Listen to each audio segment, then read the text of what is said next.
Well, right now, calls are growing for South St. Paul Councilwoman Pam Bakken to resign or face a recall after a 3-year-old boy allegedly ate meth off the floor of her in-home daycare. Bakken has not been charged with a crime, but her daycare license has been suspended. And those behind an escalating recall effort told our Raya Katene that they want to keep her accountable as an elected leader. Come sign! Come sign! Outside a South St. Paul library.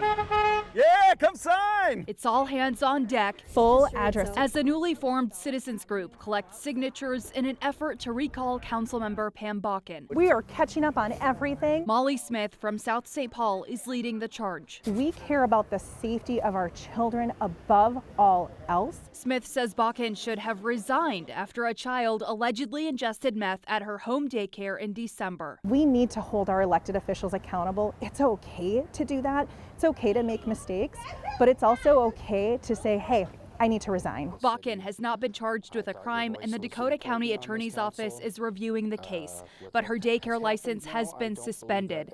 In a letter sent to Bakken last month, the state wrote, "You failed to provide required supervision when a child in your program ingested methamphetamine."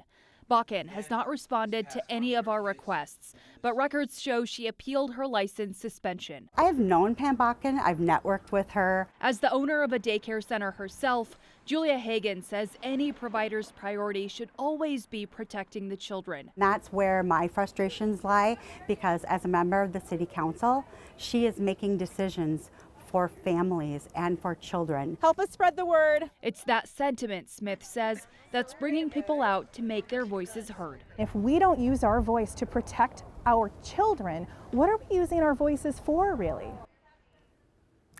So they need how many signatures, and do they have any guess whether or not they're going to get there to that threshold?